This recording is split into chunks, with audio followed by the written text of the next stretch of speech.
Mindset, The New Psychology of Success, by Carol S. Dweck. Introduction.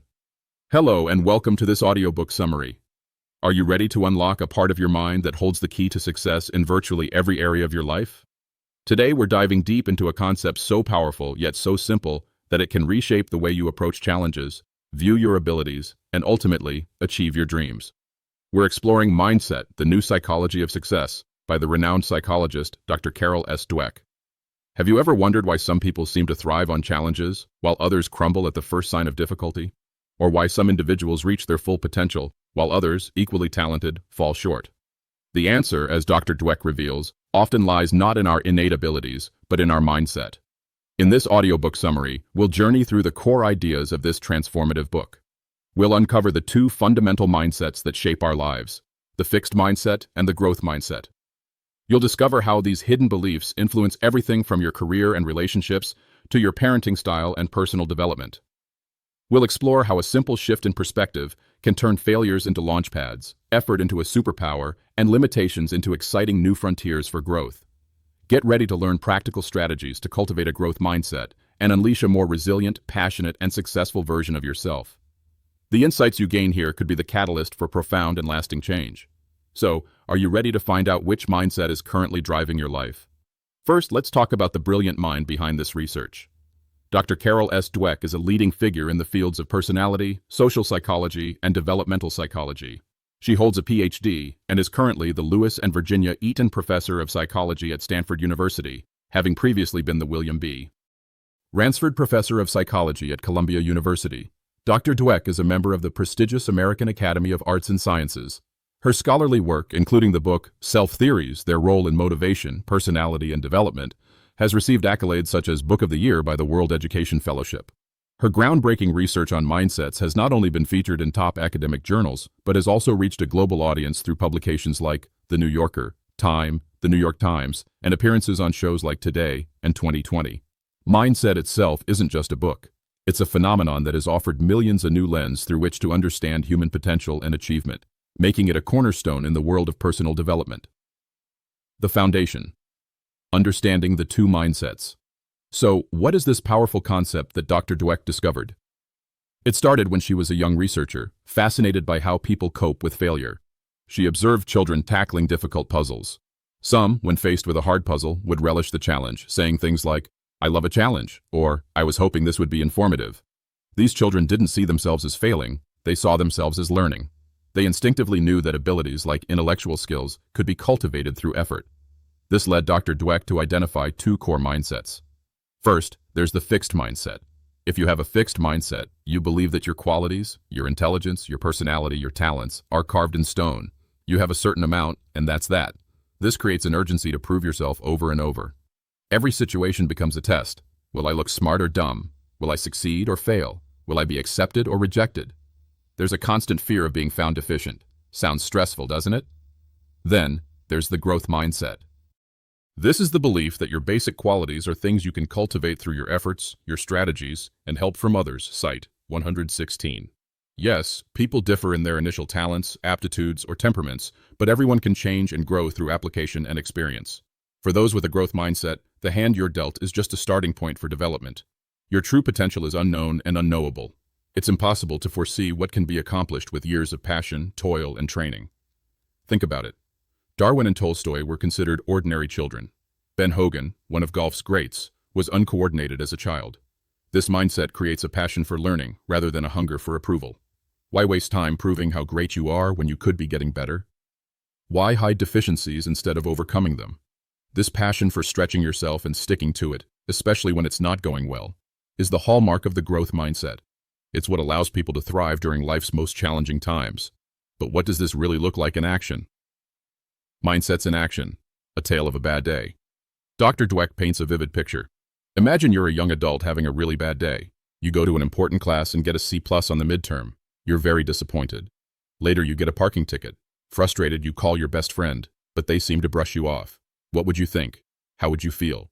What would you do? People with a fixed mindset often react by feeling like a total failure, an idiot, a loser. They see these events as a direct measure of their competence and worth. They might think, "My life is pitiful," or "The world is out to get me." How do they cope? Often by disengaging. I wouldn't bother putting so much effort into anything again, or by seeking solace in unhealthy ways like getting drunk or just staying in bed. The fixed mindset can turn minor setbacks into feelings of utter failure and paralysis. Now, how do people with a growth mindset react to the same bad day? They might think, I need to try harder in class, be more careful when parking, and I wonder if my friend had a bad day. Or, the C+ tells me I have to work a lot harder, but I have the rest of the semester to pull that grade up. They don't label themselves. Though distressed, they are ready to confront the challenges and keep working at them. Their coping strategies are direct.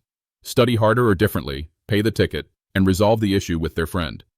Isn't it fascinating how the same events can lead to such different internal experiences and external actions, all based on a simple belief? The surprising truth about effort and risk. We often hear sayings like, nothing ventured, nothing gained, or, if at first you don't succeed, try again. You'd think everyone agrees with these, right? Here's the crucial point. People with the fixed mindset often don't. For them, it's more like, nothing ventured, nothing lost. Or, if at first you don't succeed, you probably don't have the ability. Risk and effort in the fixed mindset are dangerous because they might reveal your inadequacies. If you were truly talented, why would you need effort? Effort becomes a sign that you're not a natural. This is a game changer. Dr. Dweck's research shows that these ideas about risk and effort aren't just random personality quirks. They stem directly from our basic mindset. When you teach people the growth mindset with its focus on development, their views on challenge and effort naturally follow. Suddenly, challenges become opportunities, and effort becomes the very tool that ignites ability and turns it into accomplishment. It's like discovering the secret operating system of your mind. Many people describe this as an aha experience when they grasp this connection. And here's something else that might surprise you. Who has a more accurate view of their own abilities? You might think growth-minded people are overly optimistic, but studies show they are often amazingly accurate in assessing their performance. Why? Because if you believe you can develop, you're open to accurate information about your current abilities, even if it's unflattering, because it's necessary for learning. Those with a fixed mindset, however, tend to distort information, magnifying successes and explaining away failures, because so much is at stake. Your turn. Which mindset are you leaning towards? Let's do a quick check-in. Consider these statements about intelligence. Your intelligence is something very basic about you that you can't change very much. You can learn new things, but you can't really change how intelligent you are. No matter how much intelligence you have, you can always change it quite a bit. You can always substantially change how intelligent you are. Which ones do you mostly agree with? Statements 1 and 2 reflect a fixed mindset. Statements 3 and 4 reflect a growth mindset. Most people lean towards one or the other, though you can be a mixture. You can even try substituting artistic talent or business skill for intelligence, and see how your beliefs hold up. This isn't just about abilities, it's also about personal qualities. The fixed mindset makes you concerned with how you'll be judged. The growth mindset makes you concerned with improving. Think about someone you know who seems steeped in a fixed mindset, always trying to prove themselves, hypersensitive to mistakes. Now, perhaps, you understand why.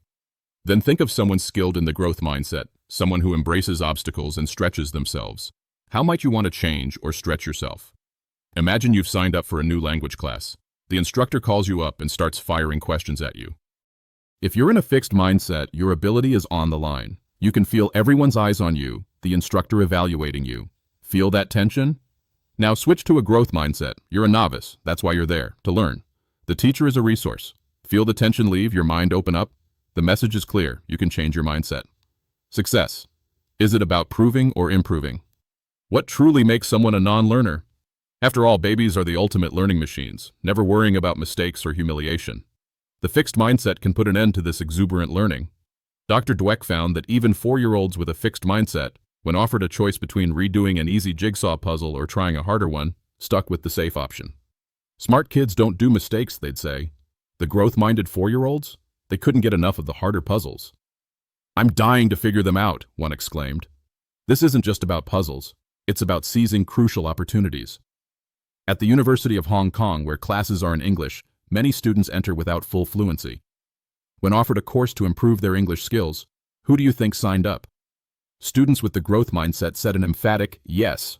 Those with the fixed mindset, not so interested. They didn't want to expose their deficiency, even if it risked their college careers. That's how the fixed mindset creates non-learners. Brainwaves even tell the story.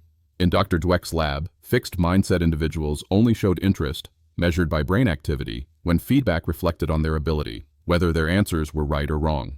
They showed little interest in information that could help them learn, even if they got an answer wrong. Only those with a growth mindset paid close attention to information that could stretch their knowledge. For them, learning was the priority. What would you choose? Loads of validation or lots of challenge? This choice extends to relationships. Fixed mindset people often want a partner who puts them on a pedestal, makes them feel perfect, worships them, essentially a partner who validates their fixed qualities. Growth-minded individuals? They hope for a partner who will see their faults and help them work on them, challenge them to become better, and encourage them to learn new things. They don't assume they're flawless, fully evolved beings. This desire to appear perfect, to avoid exposing flaws, can even lead to what's called CEO disease. Think of Lee Iacocca, former head of Chrysler. After initial success, he reportedly kept rolling out similar car models, avoiding risks, while Japanese companies were innovating. He surrounded himself with worshippers and exiled critics, losing touch with his field. He became a non-learner. In stark contrast, great leaders like Darwin Smith of Kimberly-Clark, even at the peak of success, declared, "I never stopped trying to be qualified for the job." They never stopped taking the remedial course, so to speak. Thriving on challenge, the power of stretching. People with a growth mindset don't just seek challenge, they thrive on it. The bigger the challenge, the more they stretch. Mia Hamm, the soccer legend, always played up, challenging herself with older, bigger, more skillful players. Patricia Miranda, told she was a joke in wrestling, used that criticism to fuel her resolve, eventually winning an Olympic bronze medal and then heading to Yale Law School, excited to start at the bottom again. And what about Christopher Reeve? After being paralyzed, medical science said, "Come to terms with it." Reeve, however, embarked on a demanding exercise program, against doctors' warnings that he was in denial. 5 years later, he began to regain movement, fundamentally changing how science viewed the nervous system's potential for recovery. These are powerful testaments to stretching beyond the possible. But when do people with a fixed mindset thrive? When things are safely within their grasp. If it gets too challenging, when they're not feeling smart or talented, they lose interest. Dr. Dweck saw this with pre-med students in a tough chemistry course. Those with a fixed mindset stayed interested only when they did well immediately. If it became difficult, their interest and enjoyment plummeted. "The harder it gets," one reported, "the more I have to force myself. I get a bad feeling in my stomach." Growth-minded students, however, maintained high interest even when it was very challenging. "When they tell me I can't, it really gets me going," one said. Challenge and interest went hand in hand for them. So when do you feel smart? Is it when you don't make mistakes? When something is easy and perfect? That's the fixed mindset talking. Or is it when something is really hard, you try with all your might, and you achieve something you couldn't do before? That's the growth mindset. For the fixed mindset, ability is expected to show up on its own before learning. They forget the crucial word, yet. This brings us to the idea of potential. The fixed mindset says you can measure fixed ability now and project it into the future. Just ask the expert. But how can we know where effort and time will take someone? Many accomplished people, from Jackson Pollock to Charles Darwin, were initially considered to have little potential in their chosen fields. Perhaps they weren't yet the people they were to become. As one growth-minded teacher, Michael Reardon, passionately argued after being asked to judge a student based on a single test score, "You cannot determine the slope of a line given only one point, as there is no line to begin with. A single point in time does not show trends, improvement, lack of effort, or mathematical ability." NASA understood this when they selected astronaut candidates not based on pure histories of success, but on those who had significant failures and bounced back. They were selecting for mindset. The shadow of failure and the weight of effort. Failure. It's a word that can evoke potent emotions. In the fixed mindset, failure can transform from an action, "I failed," to an identity, "I am a failure." Remember the Martins, who adored their 3-year-old son Robert until he didn't get into the top preschool? Suddenly, he was no longer their brilliant Robert. He was a failure, a source of shame. This is the danger. Each setback, each rejection, becomes a defining moment, a permanent, haunting trauma. The renowned French chef, Bernard Loiseau, despite his numerous accolades, committed suicide after rumors that he might lose one of his Michelin stars and a slight downgrade in another guide. The idea of failure possessed him. In the growth mindset, failure is still painful, but it doesn't define you. It's a problem to be faced, dealt with, and learned from. Think of Jim Marshall, the Minnesota Vikings player who famously ran a recovered fumble the wrong way, scoring for the opposing team on national television. It was the most devastating moment of his life. Yet he pulled himself together, played some of his best football in the second half, and used the experience to become a better player in person. He took control of the narrative. But the fixed mindset offers no good recipe for overcoming failure. If failure means you lack competence, where do you go? Seventh graders with a fixed mindset, after a poor test grade, said they'd study less for the next test and would even consider cheating. They might also try to repair their self-esteem by looking for people worse off than them, or by assigning blame and making excuses. John McEnroe, for example, famously had an excuse for every loss. But legendary basketball coach John Wooden said, "You aren't a failure until you start to blame." He meant you can still learn until you deny your mistakes. And what about effort? Remember the tortoise and the hare? That story, Dr. Dweck argues, accidentally gave effort a bad name, reinforcing the idea that effort is for the plodders, while the truly talented shouldn't need it. If you have to work at something, you must not be good at it, is a common fixed mindset refrain. Society often values natural, effortless accomplishment over achievement through effort. Think of the pressure for effortless perfection many young women feel.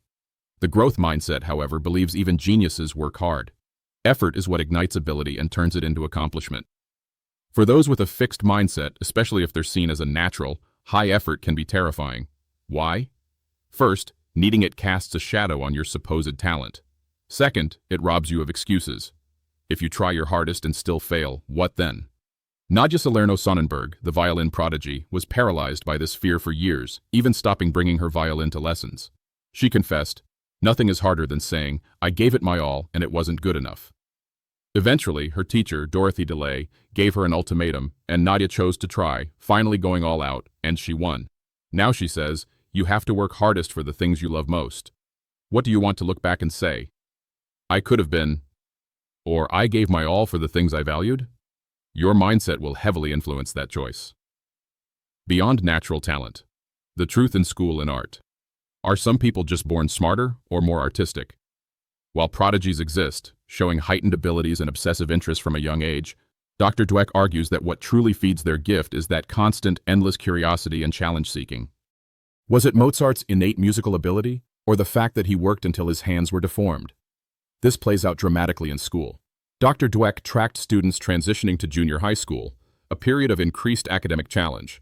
Only students with a fixed mindset showed a decline in grades. They maligned their abilities, "I suck in math," or blamed others, like their teachers. Growth-minded students, faced with the same challenges, mobilized their resources for learning and saw their grades increase. Some of the brightest students with a fixed mindset simply stop working to protect their egos, falling into what Dr. Dweck calls the low-effort syndrome. Their main goal becomes exerting as little effort as possible. But for growth-minded students, it doesn't make sense to stop trying. Adolescence is an opportunity to discover what they love and what they want to become. Consider Jaime Escalante, who taught inner-city Hispanic students at Garfield High, one of LA's worst schools, college-level calculus. He asked, "How can I teach them?" Not, "Can I teach them?" He took them to the top of national math charts. Marva Collins did something similar, taking Chicago kids labeled learning disabled or retarded and treating them like geniuses, having them study Shakespeare and Plato. This proves that so much intelligence is wasted by underestimating potential. What about artistic ability? Many believe it's a God-given gift. Dr. Dweck herself felt she couldn't draw. Then she discovered Betty Edwards' book, Drawing on the Right Side of the Brain. Edwards shows before and after self-portraits of students who took a short drawing course. The transformation is astounding. Edwards argues that drawing isn't about innate skill, but learnable seeing skills, perceiving edges, spaces, relationships, light, and shadow. Everyone can learn these components. Jackson Pollock, considered to have little native talent for art initially, became one of America's greatest painters through sheer dedication and relentless work. Just because some can do something with little training doesn't mean others can't do it, perhaps even better with training. This challenges the fixed mindset idea that early performance tells you everything. What's the danger of praising talent then? If it feels good, what's the harm? Dr. Dweck's studies are crystal clear. Praising children's intelligence, "You're so smart," harms their motivation and performance. It pushes them into a fixed mindset. When praised for ability, students rejected challenging tasks they could learn from. They didn't want to risk exposing flaws. After facing difficult problems, these ability-praised students thought they weren't smart after all, and their performance plummeted, even on easier tasks. Shockingly, almost 40% of them lied about their scores to look smarter. Praising ability, in essence, made them feel dumber and act dumber, but claimed to be smarter. The alternative? Praise the process, their effort, their strategies, their persistence, their choices, their improvement. You really studied for your test and your improvement shows it. Or, I like the way you tried all kinds of strategies on that math problem until you finally got it. This fosters a love of challenge and resilience. Navigating change, your path to a growth mindset. So, how do we actually change our mindset? Is it like flipping a switch? Dr. Dweck is clear. Change isn't like surgery where old beliefs are simply removed. New beliefs take their place alongside the old ones, and as they become stronger, they offer a different way to think, feel, and act. Just learning about the growth mindset can spark a significant shift. Students in Dr. Dweck's classes, after learning these concepts, reported profound changes. An aspiring writer who feared criticism, as it would mean she wasn't a natural, decided to register for a creative writing class, feeling empowered. An athlete who believed winning was everything started focusing on learning and improving during competition. Another who coasted on natural talent until it failed him, realized his preoccupation with proving himself smart was self-destructive and began to embrace effort. Dr. Dweck and her team developed Brainology, a workshop and computer program teaching students, especially adolescents at risk of disengaging from school, that the brain is like a muscle. It changes and gets stronger with use. Students learn how new connections form as they practice and learn, making previously hard things seem easier. The results? Students in the growth mindset workshops showed significant improvements in their motivation and, remarkably, their grades, particularly in challenging subjects like math. Teachers noticed these students working harder, asking for help, and appreciating their own improvement. One student beautifully captured it.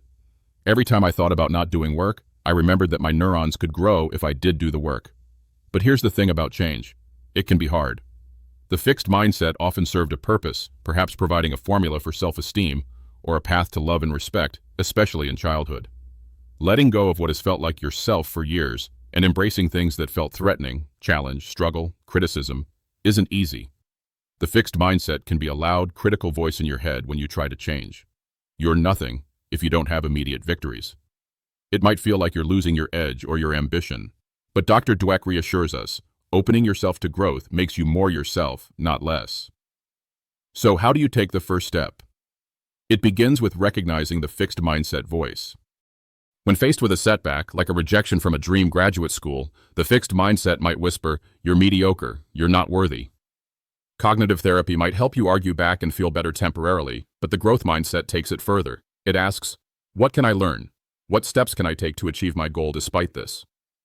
The applicant in Dr. Dweck's example called the school, not to dispute the decision, but to ask for feedback on how to improve her application for the future. That initiative, that growth orientation, actually led to her being admitted. It's not just about deciding to change, it's about making concrete plans. Vowing often isn't enough. Peter Gollwitzer's research shows that making a vivid, concrete plan, when, where, and how will I do it, dramatically increases follow-through. So, visualize your plan for growth in detail. And remember, you can feel bad, but still do good. Depressed students with a growth mindset, the worse they felt, the more they took constructive action. What if your fixed mindset tells you the world owes you, that your talent entitles you to rewards without effort? The growth mindset path involves recognizing that effort and learning are essential, even if it feels like an indignity at first. It's about seeing time spent in lower-level roles not as an insult, but as an opportunity to learn the nuts and bolts that will be invaluable later. As you shift, you'll find people become collaborators, not adversaries. Change needs to be maintained. Once a problem improves, people often stop doing what caused the improvement. That's why mindset change isn't about picking up a few tricks. It's about seeing things in a new way, shifting from a judge and be judged framework to a learn and help learn framework. It's a commitment to continuous growth, which takes time, effort, and mutual support. Your continuing journey, living the growth mindset. This journey into the world of mindsets reveals a profound truth. Our beliefs about our abilities and potential are not just passive thoughts, they are active agents that shape our reality. The fixed mindset, with its emphasis on innate, unchangeable traits, can become a cage, limiting our aspirations and our resilience. It whispers that effort is a sign of weakness, that failure is a damning verdict, and that challenges are threats to our fragile ego. But the growth mindset throws open the doors of that cage. It tells us that our talents and abilities can be developed through dedication and hard work. It reframes challenges as opportunities for growth, effort as the path to mastery, and failure as a crucial part of the learning process. A stepping stone, not a stumbling block. As we've explored, this isn't just theory. It's backed by decades of research and countless real-life examples, from students in classrooms to CEOs in boardrooms, from athletes on the field to partners in relationships. We've seen how praising the process rather than fixed ability can transform a child's motivation. We've learned how confronting our fixed mindset triggers around failure and effort can unlock new levels of achievement and personal satisfaction. We've discovered that even our brains are wired for growth, forming new connections as we learn and stretch ourselves. What have you learned today? You've learned that you have a choice in how you interpret setbacks, a choice in how you view effort, a choice in how you approach challenges. You've learned that the voice in your head, the one that judges or encourages, can be retrained. You've seen that potential is not a predetermined destiny but a capacity that can be cultivated. Now, I have a few questions for you to help you see if these powerful ideas have truly resonated. Think about them honestly. What is the primary mindset that has guided your important decisions up until now? Can you recall a time when a fixed mindset held you back from pursuing something you truly wanted or caused you to give up too soon? What's one specific area in your life, be it a skill, a relationship, or a personal challenge, where adopting a growth mindset could make the biggest positive difference starting today? How will you reframe the narrative the next time you encounter a significant setback or criticism? Will it be a judgment of your worth or fuel for your growth? Remember Dr. Dweck's emphasis on the power of yet? What is something you currently tell yourself you can't do that you are now willing to rephrase as, I can't do this yet? And how will you turn that yet into a reality through concrete, actionable steps? Your journey of growth doesn't end with this audiobook summary. This is a springboard. The path to a growth mindset is an ongoing one, paved with conscious effort, self-reflection, and a willingness to embrace the beautifully imperfect process of learning and becoming. It's about choosing to see every day as an opportunity to learn, to improve, and to help those around you do the same. If these ideas have sparked a desire for deeper understanding and transformation, I wholeheartedly encourage you to read the full book, Mindset: The New Psychology of Success, by Dr. Carol S. Dweck. It's a rich, insightful guide that can provide you with even more tools and inspiration to cultivate a mindset that supports your highest aspirations. Remember, the belief that you can develop your abilities, that you can grow and change, is not just a feel-good notion. It's a powerful psychological truth that can unlock doors you never knew existed. Embrace the journey, embrace the effort, embrace the growth. The road ahead is yours to shape.